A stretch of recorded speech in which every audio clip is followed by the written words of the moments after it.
पापा, पापा, क्या आप हमें पहचानते हो? मेरी हम वही हैं जिन्हें आपने पैसों के लिए बेच दिया था पापा। जिस दिन आपने हमें छोड़ा उसी दिन हम अनाथ बन गए। दोस्तों, आज की कहानी एक ऐसे बदनसीब पिता की है जिसकी मजबूरी और एक सौतेली मां के लालच ने ममता का गला घोंट दिया। जरा सोचिए उस मंजर के बारे में जब एक बाप अपनी ही फूल सी बेटियों का सौदा सिर्फ 10 रुपए में कर दे। जी हाँ, सिर्फ 10 रुपए। वो बच्चियां रोती रहीं, गिड़गिड़ाती रहीं, मगर बाप का दिल नहीं पसीजा। लेकिन कहते हैं ना कि वक्त का पहिया घूमता जरूर है। वही बच्चियां जिन्हें कूड़ा समझकर फेंका गया था, 20 साल बाद जब लाल बत्ती वाली गाड़ी से वापस उसी जगह लौटी तो कुदरत ने ऐसा खेल रचा कि देखने वालों की रूह कांप गई। उस बाप के साथ क्या हुआ और उन बेटियों ने अपना बदला कैसे लिया, ये जानने के लिए कहानी को आखिर तक जरूर सुनिएगा। अगर आपके सीने में दिल है तो ये कहानी आपको रुला देगी। अभी चैनल को सब्सक्राइब करें और वीडियो को लाइक करें ताकि ऐसी कहानियां आप तक पहुंचती रहें। कमेंट में लिखें सत्यमेव जयते, आपका अपना पीटी साहब। पुराने वक्तों की बात है कि एक छोटे से गांव सुंदरपुर में रामलाल नाम का एक मजदूर रहता था। रामलाल बहुत ही मेहनती और सीधा सादा इंसान था। उसके घर में उसकी पत्नी सावित्री और 2 छोटी बेटियां अंजलि और प्रिया थीं। अंजलि 7 साल की थी और प्रिया सिर्फ 4 साल की। गरीबी थी मगर घर में सुकून था। सावित्री अपनी बेटियों को जान से ज्यादा चाहती थी। रामलाल भी दिन भर मजदूरी करके जब शाम को घर लौटता और अपनी बेटियों की तोतली बातें सुनता तो अपनी सारी थकान भूल जाता। मगर शायद ऊपर वाले को यह छोटी सी खुशी भी मंजूर नहीं थी। एक बरसात की रात सावित्री को तेज बुखार आया। गांव में कोई बड़ा डॉक्टर नहीं था और शहर जाने के लिए रामलाल के पास पैसे नहीं थे। देखते ही देखते सावित्री ने रामलाल की बाहों में दम तोड़ दिया। रामलाल की दुनिया उजड़ गई। 2 छोटी बच्चियां मां के बिना अनाथ हो गईं। अंजलि अपनी छोटी बहन प्रिया को संभालती, मगर मां की कमी को कौन पूरा कर सकता था। रामलाल को काम पर जाना पड़ता था और पीछे बच्चियां अकेली रह जाती थीं। गांव वालों और रिश्तेदारों ने रामलाल को सलाह दी कि बच्चों की देखभाल के लिए दूसरी शादी कर लो। रामलाल पहले तो नहीं माना, मगर रोज रोज की परेशानियों से तंग आकर उसने हथियार डाल दिए। रामलाल ने बिंदु नाम की औरत से दूसरी शादी कर ली। बिंदु एक तेज, तर्रार और लालची औरत थी। उसने शादी से पहले तो बड़ा प्यार दिखाया, मगर घर आते ही उसका असली रूप सामने आ गया। उसे रामलाल की गरीबी से नफरत थी और उससे भी ज्यादा नफरत थी उसकी दोनों बेटियों से। बिंदु को लगता था कि यह दोनों लड़कियां उसके सिर पर बोझ हैं। वो खुद तो दिन भर खाट पर पड़ी रहती और नन्ही अंजलि से घर का सारा काम करवाती। अंजलि बेचारी अपनी छोटी बहन को पीठ पर लादकर झाड़ू लगाती, बर्तन मांजती और बिंदु के ताने सुनती। बिंदु उन्हें खाने के लिए बासी रोटी देती और खुद मलाई वाला दूध पीती। रामलाल जब घर आता तो बिंदु झूठ मूठ के आंसू बहाकर कहती कि तुम्हारी बेटियों ने आज मुझे बहुत परेशान किया, मुझे गालियां दी। रामलाल, जो अपनी पत्नी के असर में पूरी तरह आ चुका था, वो बिना सच जाने अपनी मासूम बेटियों को पीट देता। घर अब घर नहीं, नर्क बन चुका था। वक्त बीतता गया। 1 साल बाद बिंदु के खुद का बेटा हुआ। अपने बेटे के आते ही बिंदु का सौतेलापन और ज्यादा बढ़ गया। अब उसे अंजलि और प्रिया फूटी आंख नहीं सुहाती थी। उसने रामलाल का जीना हराम कर दिया। हर रोज एक ही रट लगाए रहती कि इन दोनों को कहीं दूर छोड़ाओ, वरना मैं अपने बेटे को लेकर मायके चली जाऊंगी। रामलाल अपनी नई पत्नी और बेटे के मोह में इतना अंधा हो गया था कि उसे अपनी पहली बेटियों का दर्द दिखना बंद हो गया था। तभी गांव में भयंकर अकाल पड़ा। काम मिलना बंद हो गया। खेतों में दरारें पड़ गईं और घर में खाने के लाले पड़ गए। बिंदु ने साफ कह दिया, मेरे बेटे के लिए तो दूध मुश्किल से मिल रहा है। मैं इन दोनों मनहूसों को नहीं पाल सकती। ले जाओ इन्हें कहीं भी, बेच दो या मार दो, मुझे कोई फर्क नहीं पड़ता, बस मेरी आंखों के सामने से हटा दो। रामलाल कमजोर पड़ गया। उसकी इंसानियत मर गई। उसने एक खौफनाक फैसला लिया। एक सुबह रामलाल ने अंजलि और प्रिया से कहा, चलो आज हम शहर घूमने चलेंगे और वहां तुम्हें मिठाई खिलाऊंगा। दोनों बहनें बहुत खुश हो गईं। फटे पुराने कपड़ों में लिपटी वो दोनों मासूम अपने पिता की उंगली पकड़कर चल पड़ी।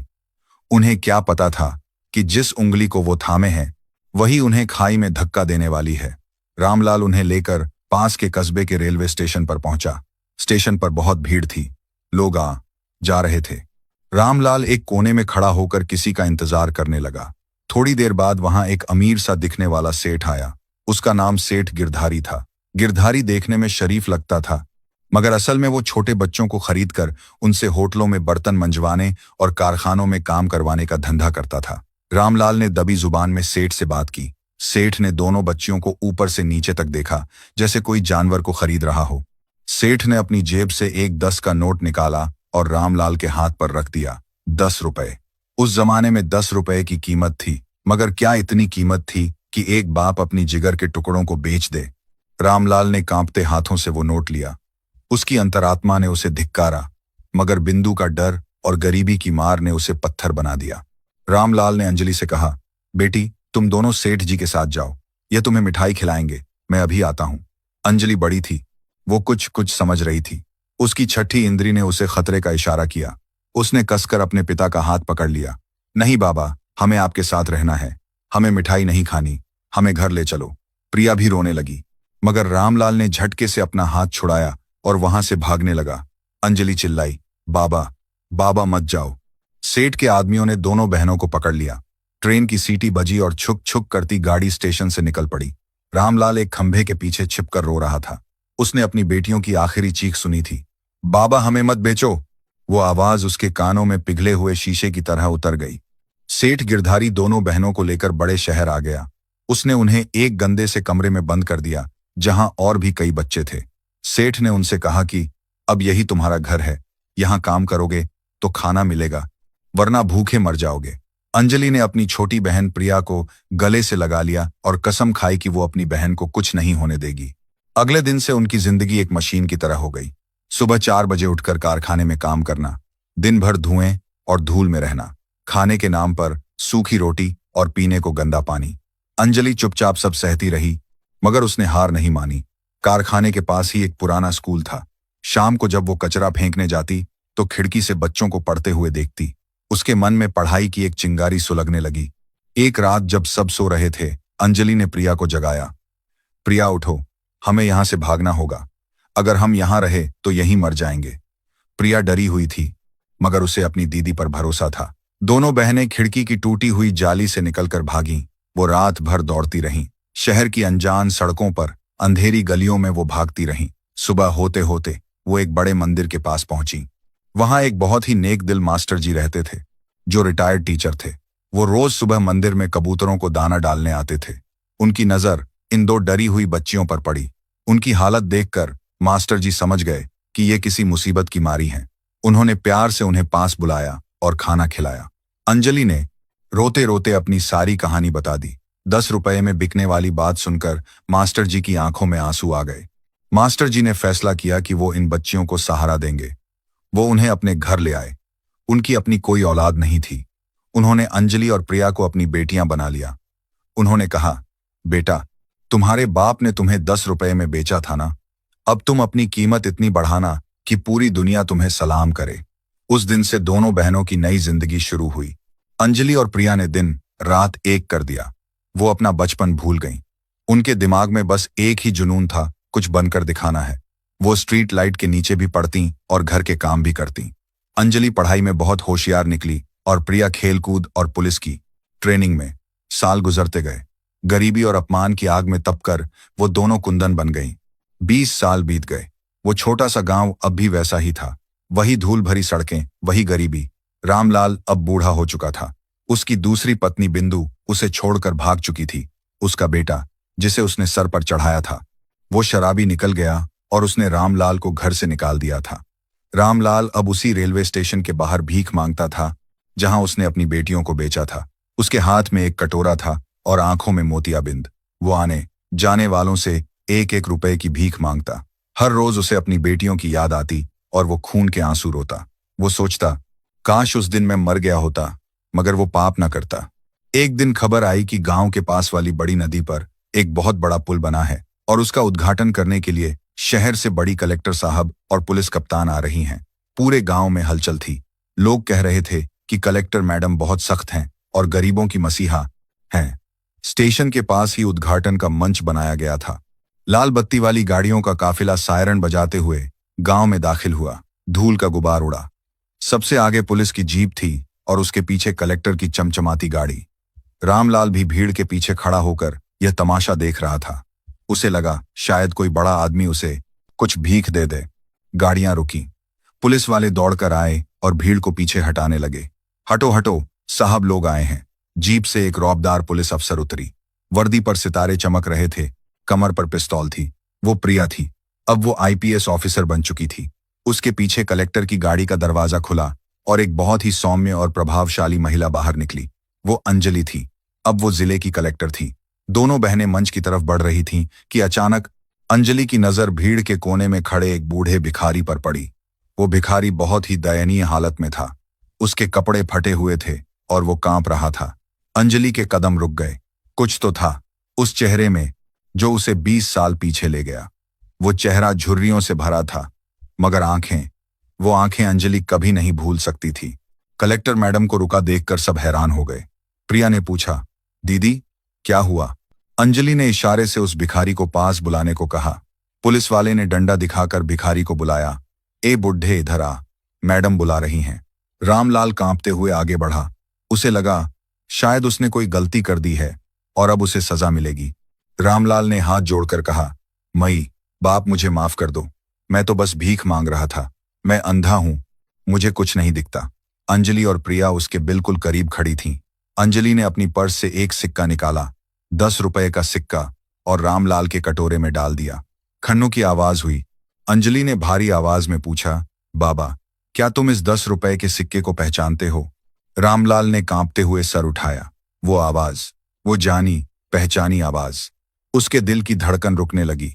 अंजलि ने आगे कहा, याद करो बाबा, 20 साल पहले इसी स्टेशन पर, इसी पटरी के किनारे तुमने अपनी 2 बेटियों का सौदा किया था, सिर्फ 10 रुपए में। याद है तुम्हें? यह सुनते ही रामलाल के हाथों से कटोरा छूट गया। वो थर थर कांपने लगा। उसकी धुंधली आंखों के सामने वो मंजर घूम गया।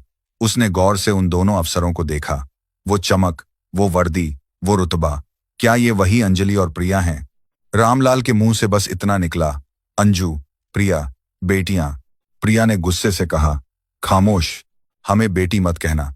तुम वो बाप हो जिसने अपनी भूख मिटाने के लिए हमारा बचपन बेच दिया था। अगर आज हम यहाँ हैं तो तुम्हारी वजह से नहीं, बल्कि उस मास्टर जी की वजह से जिन्होंने हमें इंसान समझा। तुम हमारे लिए उसी दिन मर गए थे। रामलाल उनके पैरों में गिर पड़ा। वो फूट फूट कर रोने लगा। मुझे माफ कर दो, मैं पापी हूं, मैं नर्क का कीड़ा हूं। मैंने अपनी देवी जैसी बच्चियों को बेच दिया। मुझे सजा दो, मुझे गोली मार दो। बिंदु ने मुझे बर्बाद कर दिया। मेरा बेटा मुझे मारता है। यह मेरे पापों की सजा है। भीड़ सन्न रह गई। किसी को यकीन नहीं हो रहा था कि यह भिखारी कलेक्टर मैडम का पिता है। अंजलि की आंखों में भी आंसू थे, मगर वो कमजोर नहीं पड़ी। उसने झुककर रामलाल को नहीं उठाया। उसने कहा, बाबा, हमने तुम्हें माफ किया, क्योंकि अगर हम तुम्हें माफ नहीं करेंगे तो हम में और तुम में क्या फर्क रह जाएगा। लेकिन हम तुम्हें अपने साथ नहीं ले जा सकते।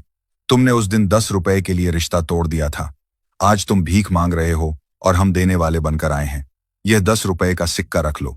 शायद यह तुम्हें याद दिलाता रहे कि इंसान की कीमत पैसों से नहीं लगाई जाती। अंजलि ने वहां मौजूद तहसीलदार को आदेश दिया कि इस बुजुर्ग को वृद्धाश्रम में भर्ती करा दिया जाए। इनका पूरा खर्चा सरकार उठाएगी, लेकिन मैं इन्हें अपने घर नहीं ले जा सकती। जिस घर की नींव 10 रुपए के सौदे पर रखी गई हो, वहां रिश्ते नहीं पनपते। इतना कहकर अंजलि और प्रिया अपनी गाड़ी में बैठ गईं। लाल बत्ती घूमी, सायरन बजा और गाड़ियां धूल उड़ाती हुई निकल गईं। रामलाल वहीं मिट्टी में बैठा, उस 10 रुपए के सिक्के को मुट्ठी में भींचे रोता रहा। उसे छत मिल गई थी, खाना मिल गया था, मगर वो बेटियां हमेशा के लिए खो गई थीं, जो बुढ़ापे में उसका सहारा बन सकती थीं। दोस्तों, इस कहानी से हमें यह सीख मिलती है कि औलाद को कभी बोझ मत समझना। वक्त बदलते देर नहीं लगती। जो बाप अपनी बेटियों को पराया धन या मुसीबत समझकर उनसे छुटकारा पा लेते हैं, एक दिन वही बेटियां आसमान छू लेती हैं और बाप अपनी किस्मत पर रोता रह जाता है। और हाँ, बुरे कर्मों का फल इसी जन्म में मिलता है। रामलाल ने जो बोया वही काटा। कहानी कैसी लगी कमेंट में जरूर बताएं।